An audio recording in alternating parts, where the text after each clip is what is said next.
Thank you so much. It's been a pleasure meeting you.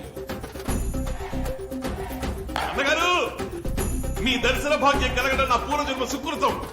నా నరాల్లో వెన్నెముక కొట్టుకుంటోంది, జిమ్మంటోంది. మీకు మీరే సాటి.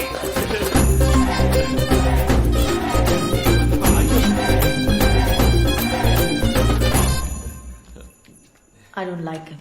నేను ప్రసంగించింది నాకే చెప్పి పెడుతున్నాడు. ఎక్కడో తేడా కొడుతోంది. నా 40 ఏళ్ల సమాజ జీవితంలో వీడో విచిత్ర జంతువులా ఉన్నాడు. ఓ పంచేయి, వీడిని రెడ్ లిస్ట్ లోనే ఉంచు. నెక్స్ట్ క్యాండిడేట్ ని రమ్మను.